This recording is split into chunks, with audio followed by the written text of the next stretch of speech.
Let's get into our amazing interviewee. Man, where they at? They're not here yet. Yeah. I'm looking for them. So Dylan Rumrell, very good friend, one of my best friends in the world, and you happen to be the good mayor. Well, I appreciate being the good mayor. Yeah. Well, you don't appreciate being my friend? Now you've hurt my feelings. Hey, I'm a politician, Troy. You got to keep the votes. Got to keep the votes. Keep the votes. No, I've known you for a long time, and I've enjoyed our conversations, hanging out with you, and really just you're a great dude, man. So appreciate it. No, I appreciate you coming in, and heck, when Mike went on his sabbatical back in the old radio days, I mean, I had you in like 2-3 times a week. Yeah, I enjoy it. Just to be on air with me and to shoot the old shiitake. Well, I will tell you, it was easier then than it is now because you're live. So Yeah. I have a face for radio. Yeah. So I felt really comfortable. Right now, I'm just trying to keep your head down and just look up and Yeah, give him his close up, Blake. Give him his good close up right there. There you go. Look there. That's it. It's my Zoolander. Yeah, the Zoolander. The blue steel. The blue steel. All right. So, you're currently the mayor. Yes, sir. You do real estate, you do consulting, you do a lot of different things. But tell us about Dylan Rumrell, the good mayor. You're a Florida boy, but you've been all over Florida. So tell us a little bit about your journey on how you got to where you're at as being the mayor. Yeah, born and raised in Atlantic Beach, came down here in the 90s, finished up at Flagler College, was a communication major, minor in public relations. Did some consulting work in the city of Jacksonville, did over $250 million of economic development. That's my passion, is economic development. Brought Shands proton therapy to Jacksonville, which is huge, fights cancer for kids, also for men, prostate. It's very centralized, specific cancer fighting treatment. Did the Volano Beach Publix. I was able to find the $5 million recovery zone bonds back then. And we're able to do that. CRA. We're at the CRA and get that developed for the folks over in the Volano area, so they didn't have to, drive across God's creation to a Publix. Now there's a Publix on every 8.5 feet. Yeah, but it wasn't as convenient back then. And that is one of our Publixes. So I mean, like when Maeve and I leave for Sunday morning. Yep. We're going to the big Publix or the little Publix. The little Publix is the Volano. So, and Volano is the easiest one to get in and out of, unless it's a beach day. Oh yeah, forget about it. If it's a really nice beach day, big Publix. You go to the big Publix. Big Publix. You go to the big Publix.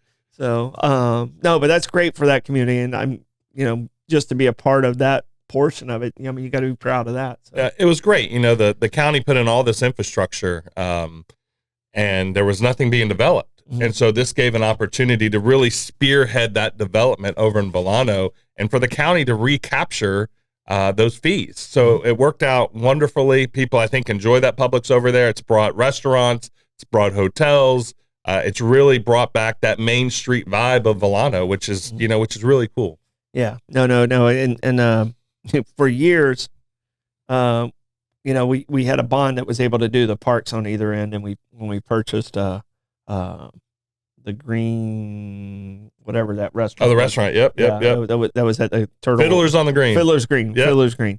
I was like, it had a turtle emblem, but Fiddler's Green was it. So we were able to purchase that and have that preserved, and then we got the bridge from the state to do the pier. Yeah. And so for years it just sat those two parks at either end, and everything in between was like, okay, what are we going to do? And it's coming. Now everything is, we went to a festival over there just like 3 weeks ago, and it was slammed and had great life. There were good, wonderful shops, restaurants, everything there. So it was really nice to see where they're at. Development done right, man. Yeah. They did a really good job of making really that a main street. And back in the day, that was Vivian Browning. That was her vision. Yeah. Right. And so it was, she got to see it through, which is great. No, it's wonderful. So, a position opened up, and you put your name in the hat to be on the city commission. Was that one of the things you're like, oh, I really want to be on that. I want to run for this office or whatever, but you kind of applied, a commissioner stepped down, and then you were appointed. How did that appointment work? How did that decision take place? So the city of St. Augustine Beach unlike the county appointment. The county appointment is the governor, right? So it's a gubernatorial appointment. The beach is just your fellow commissioners that are left up on the dais at the time. Okay, so the four that were still sitting there. Yep. And at that time, it was Margaret England, Don Samora, Undine George, and Maggie Koska. And it was great. I applied. There was about 18 other applicants, great applicants, and they chose me, maybe begrudgingly now, but like, oh! We made a mistake. But no, it's been great. I've really enjoyed it. I've always wanted to give back. I grew up, both my parents, my mom who's passed, but my father who's still here, always said, if you get to a point in life where you can give back, give back. And helping people that's my passion. Yeah. And so it's been great. Ran unopposed in 2020, ran unopposed in 24, became mayor last year, mayor now. I've brought over $15 million to the city of St. Augustine Beach from appropriations from Tallahassee, which is tremendous. I just want people to hear that you've been a politician for almost 6-7 years. Yeah.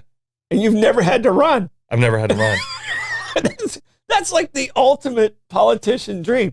I mean, at least you haven't burned up your no, I must be doing something right, right? I must be doing something right. No one's willing to run against you. Well, I think because I return every phone call, I return every email, Troy. I treat people the way I want to be treated, and that makes a big difference. Just treat people just want to be treated with kindness and professionalism. We don't need this bickering back and forth and fighting. We're not going to agree on everything, but as long as you do it in good jest and do it for the better of the community, I'm happy to sit there at least for the next 3 years as my term. So, once my mayoral term is done at the end of the year, I'll have 3 more years left on the commission, and I'll still fight the same way I'm fighting as mayor. Yeah. Okay. Who do you mentioned the ones when you were appointed? Who now sits on the board with you over at the city of St. Augustine Beach? Sure. So Undine George, Don Samora, Virginia Morgan, Beth Sweeney, and then myself. So it's the dynamic 5. And Max Royal's still there. 35 years. Fantastic 5. The Fantastic 5. Yeah. So the man from Alaska is still he's still 35 years. Still walking to work. Riding his bike. Yeah. Yep. Still picking up trash on the side of the road, counting street lights that are out. And I understand he does have a computer now. He does. It used to be typewriter. Yeah. Used to be typewriter. When I was at Parks and Rec, I'd be, come on, man, just get a computer. Yeah. You're gonna like it. Look, he still has a typewriter in his office. Does he? Oh yeah. So if you get some crypto message in the mail that's typed up, it's kind of given who it is. Max, you're not hiding your identity well. It came from Max. It's like, so what are some initiatives, like you as mayor right now, and your mayoralship is up December 31st. December 31st. Yep. You as mayor are trying to accomplish before we get to that December 31st this year that's happening right now? So it's infrastructure. That's been my platform the entire time I've been on the commission, Troy, is to really update our infrastructure. We're a coastal community, hurricanes, flooding, all the things that you expect a coastal community to deal with. I want to update everything I can right now, just as my term goes to an end in 3 years. So I don't look at it just as a mayoral thing. I look at it as my entire term. Gotcha. I would like to leave with better infrastructure, and I think we're going that direction. We're paving roads. We're fixing things. I was up in D.C. trying to get some federal funding. I think I got us about $1 million to look at our major drainage, which is our outfall program. So our main drain, Troy, not to bore everybody, I'll give a quick synopsis. 11th Street, all the way down to Mizell Pond. You're familiar with Mizell Pond because that's where Parks and Rec was, is off Mizell. And so that Mizell Pond is our main drainage for the entire city.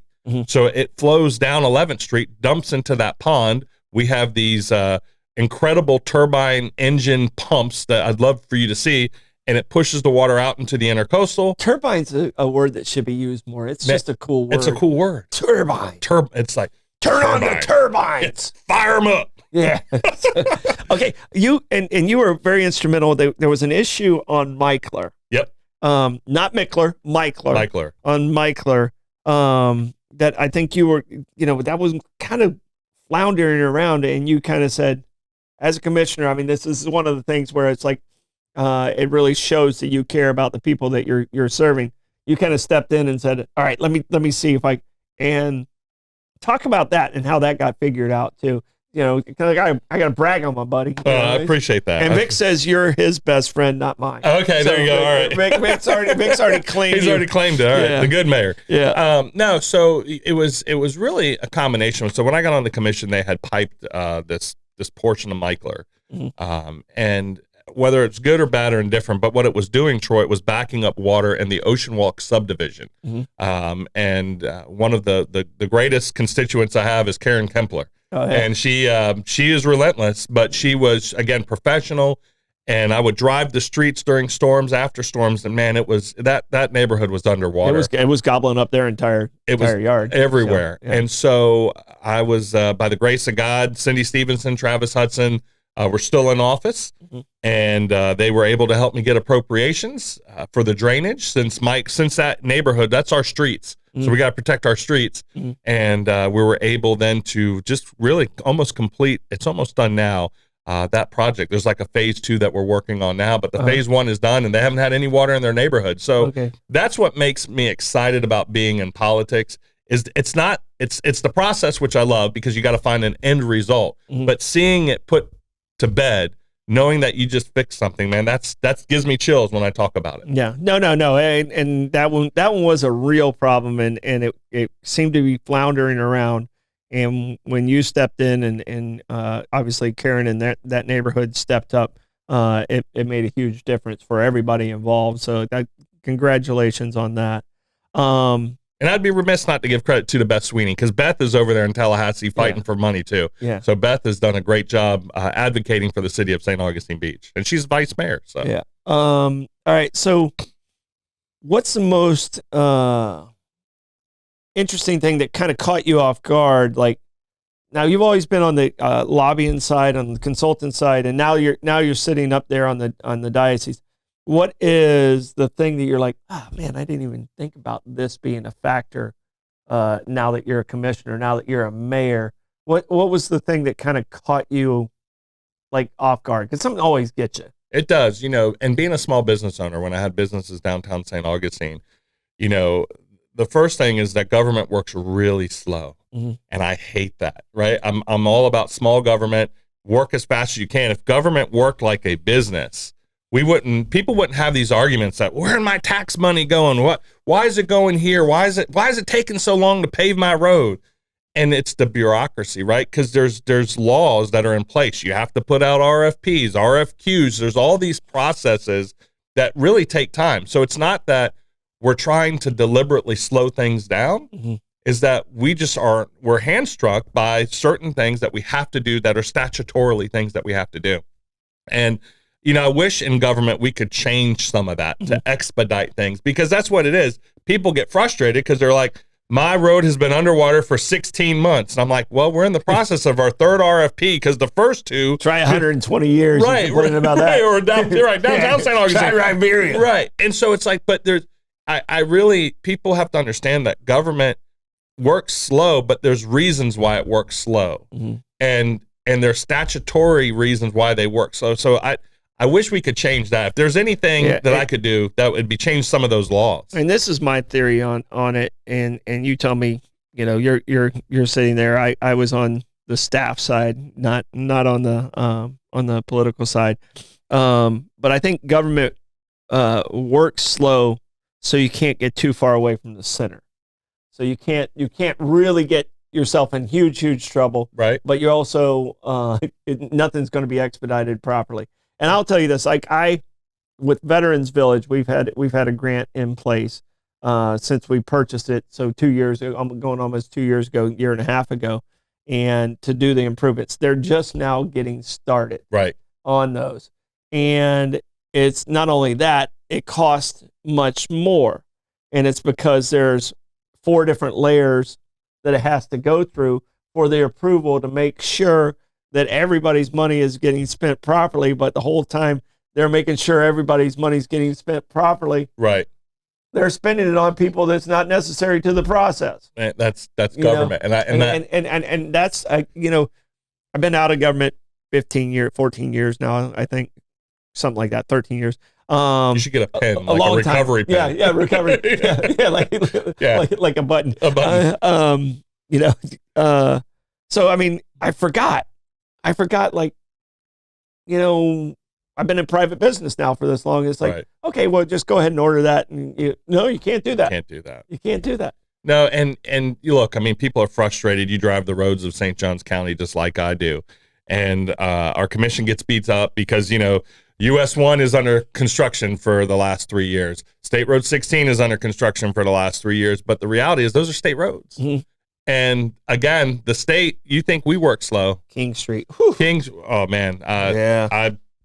That's going to be a fun. They haven't even shut it down and it's messed up right now. Yeah. But it's also pulling the Band-Aid off. Government has to pull the Band-Aid off things and get it done. Yeah. And just if sometimes you have to work around the clock. I'm a big believer. And if you put a date and a contract, just like building a house, there's thresholds, right? Mm-hmm. There's draws. If you don't get to this point, we ain't paying you. Yeah. Hold government accountable. That's what we should be doing. Yeah.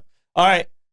Good mayor. Yes, sir. Hey, let's go back to gas prices, man. I'm taking notes here on the writable board here. Yeah. So over the weekend, it was like 282, and this has been a pattern. I've been watching this, and then it jumps to like 319, like on Tuesday. Mm-hmm. And I'm thinking, okay, so they lower the gas prices when tourists come to town, but then us locals are paying the higher prices. I think they need to reverse this and allow us during the week to pay the lower prices and then raise it on the weekend. What's going on? Well, the problem is the individuals don't have a whole lot of control, and the gas stations here don't make a whole lot of money on gas. They don't. Selling gas draws people into their stores. Until they put the credit card readers outside. Yeah. So there's a trend that goes out, and it kind of goes out like if you're a Sunoco's saying you should be suggesting you're selling it at this. If you're Shell, it's sending out this. And so they're getting that on a regular basis. Like they're just kind of keeping an eye on the formulas. If you look over there to the left, what's it say if you can read it? Please save something gas to something. My prediction for something. My prediction by 4th of July. I think it was the Da Vinci Code. Yeah, that was the Da Vinci Code. So my prediction by the 4th of July is gas prices will be in the 260s. Okay. And then they'll hold in the 260s until we go to the Labor Day? Cold weather again. Okay. Oh, okay. So cold. So the transition happens like in September, October. Yep. And from then, the oils. And then they have to switch up the refineries and how they're making the gas because summer gas and winter gas is different. No, that's right. Okay. Yeah. So I think we're going to stabilize around that 4th of July. Okay. And then stay in the 260s for a couple months. But I just don't get it. Like there's some that changed 3 times a day. Yeah. I'm sitting there and I'm like, I better get gas on Sunday night for the week because it's going to go back up on Tuesday. Yeah. And like clockwork, you drive by and you're like, man, that was 268 the other day. Now it's 319. I'm like, I can tell you a better pattern. Yes. Please share. I'll share this. Whenever I need gas, it's at the highest level. So as soon as I get gas, I'll call you and say, okay, go tomorrow. Go tomorrow. Because it's going to be the cheapest. Because that seems to be the pattern that's worked in the last 20 years for my life. All right. So I'll just let you know. All right. I'm just keeping an eye on things. I'm tax watch. Yeah. All right. I want you to put on your music hat. We just did the music report. Yeah. All right. And your role at the St. Augustine Amphitheater. Yes, sir. And the cultural SJCCE Inc. Yeah. Whew, that's a lot. Yeah, it's a mouthful. St. Johns County Cultural Events Inc. Okay. What is that? How did you get involved? And what are some of the big things coming your way? You guys are real close on the concert hall. Yeah, let's talk about what that is, right? And what your role is with the Cultural Events Inc. So a couple of years ago now, it's been Troy. The county commission unanimously decided to put out a committee. I was appointed at that point, along with Bo Bozard, Jerry Wilson, Bethany Hilbert, and we sat there. I know I'm forgetting somebody else, but we sat there and we kind of looked at the amphitheater, concert hall, Sing Out Loud, Fort Mose Jazz and Blues Series as a business, right? Mm-hmm. And so we looked at it and we're like, okay, I don't think this should be in government because government's good at roads and bridges and parks and stuff like that. But man, when it comes to music, they're not booking agents. Yeah. Right. Even though we have a great staff, like I don't want to take it away from our staff because our staff the folks at the amphitheater are the top in the country. I'll without a doubt. Hands down, the top in the country. I will vouch for them. Yeah. I hired a lot of them. You hired a lot of them. You know them. I will vouch for them and exactly what you're saying with the struggles that I personally had. So good. Yeah, and I saw that. I watched you go through it. And so we came to this conclusion, I'll fast forward it, but we came to a conclusion that it's better outside of government. And then at that point, we're like, okay, what makes sense? And we thought, okay, not for profit, because then we can get back to the community, right? We're community led, community operated, community owned. And so we want to make sure that what we do brings back to the community. And so we became a not for profit. I became the chairman of the board. Bo Bozard is vice chair of the board. You have Kevin Sweeney, Mike Diaz, Bethany Hilbert's on there, Jerry Wilson is on there, and we just have a great group of board of directors. That's an impressive board. I'm thankful. Look, I always surround yourself with smarter people. I am okay in that room because there are many smarter people than me. I'm on the low end of that totem pole. It's pretty easy for me to do that. Me too. Me too. And so now, we've done some great things. We've changed ticketing companies. I know people were upset at that. We apologize. But anytime there's a transition, there's always hiccups. Yeah. But so we did that. We got rid of the conglomerate of Ticketmaster, and so now we're doing that. And then the concert hall, man, I am so excited about what they're doing at Ponte Vedra. A $10.5 million renovation. There's so many great things that are going to happen there. It's going to be a hybrid, so we'll have 250 seats every show. So it won't be just standing only. We'll have seats. So when you do like a Melissa Etheridge who's coming, we'll use people that are coming right now. When you do a Melissa Etheridge, there's some people that are like, man, I don't want to stand with 900 of my closest friends or enemies, depending on shoulder to shoulder, right? Yeah, and I'm always behind a guy like you. Yeah, right. So I mean, that exactly. And you can't make yourself small. No, I've tried. Even when I was a baby, they're like, man, your mom could have had 2 kids, but you had one big one. You're 6'5", and I'm 5'8". Yeah, and all the friends I walk around with are 6'3" and 6'4". So I mean, the crew I walk with they're tall. Yeah, they're tall. Yeah. And so that hybrid's great. We're adding balconies inside, so you have a little more intimacy. The point of sale system. One of the complaints we had was you only had one spot to buy drinks and food and all that stuff. Now we've got like 11 point of sale systems. Bathrooms, we've doubled up on the bathrooms. Women's bathrooms, we got you covered. Yeah. And so what we're really doing is really updating a church that was turned into a concert hall. And now we're going to make it the best first-class concert hall in America, I promise you. Yeah, Gabe knows the day we walked in and the baptismal's still sitting there. And as we're talking, everything's echoing. But the sound that they created in there, Bill Parker and Gabe, they did that internally. Right. Like we looked at a price, we're like, we can't afford that. And they did that. They did that in-house. Right. And it's amazing how it turned out. The balconies, Gabe said he hadn't seen them in forever, but I had balconies and luxury boxes kind of angled towards the stage in a design. Okay. And just recession hit at the wrong time. But I'm so excited to see what that could have been because, that was another one that got caught up in the budget crisis. Yep. That was supposed to be a community center, but the county's like, community centers cost too much money. I was like, all right, well, let me make it a concert hall and I'll make it profitable. Right. And that's how we ended up with the Ponte Vedra Concert Hall. Yeah. And, and Gabe's taken it to like at a totally another level. I think Arturo Sandoval was one of our first ones. I remember that. And we had some really good acts in there early on, but it was, you could still tell, okay, this was a church. Oh, yeah. I think now you're going to say that was a church. Tell it's a church. That was a church. It was Cornerstone Church. And they moved over to Nocatee. Yeah. And so, no, we're excited. All the great things that staff, I mean, Carrie Baker, our program director, who's getting all these incredible acts, shout out to Carrie Baker because she is on fire. Mm-hmm. The things that we're getting right now, I'm blown away that like St. Augustine. Yeah. We're getting, John Legend's coming back to St. Augustine, all these great events and concerts and the Fort Mosaic.